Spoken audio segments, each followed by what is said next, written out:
সেটাকে বিবেচনা করে আমরা বিভিন্ন বিষয়ে আলোচনা করব। আপনাদের মতামতগুলো ক্ষেত্রে অনেক ক্ষেত্রে আপনারা একমত হয়েছেন, অনেক ক্ষেত্রে আপনাদের কিছু ভিন্ন মত আছে, বক্তব্য আছে, সেগুলো আমরা শুনব।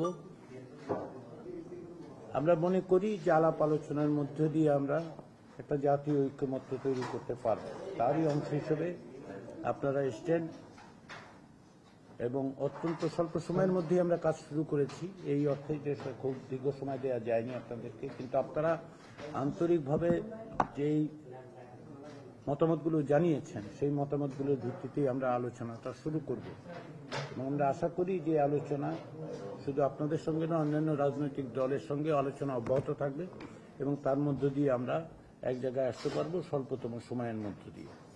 আবারও জাতীয় ঐক্যমত্য কমিশনের পক্ষ থেকে এবং তার প্রধান অধ্যাপক ইউনূসের পক্ষ থেকে আপনাদের বিসমিল্লাহির রহমানির রহিম। ঐক্যমত্য কমিশনের সহসভাপতি জনাব, তারপরে যুদ্ধ সম্ভব হয়েছে আমাদের পক্ষে, আমরা দিয়েছি। এরপর কিছু কিছু ব্যাপারে আমাদের দ্বিমত আছে, কিছু ব্যাপারে আমাদের আংশিক দ্বিমত আছে, আংশিক একমত আছে। আমাদের এই বিষয়ে আলাপ করবো খোলাখুলিভাবে।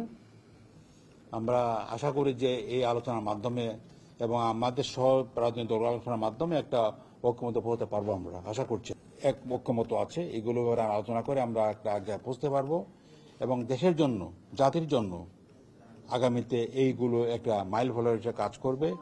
এবং আমাদের যে আমরা বারবার বলছি যে নতুন বন্দোবস্ত করতে হবে, এটা বললে তো হবে না, এটা বন্দোবস্ত করার পথ বের করতে হবে।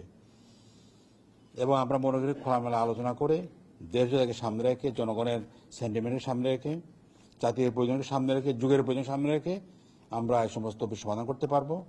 আমরা আশা করি যে এর মাধ্যমে জাতির জন্য যদি আমরা সবাই আন্তরিক হই, একটা নতুন দিগন্ত খুলে যাবে।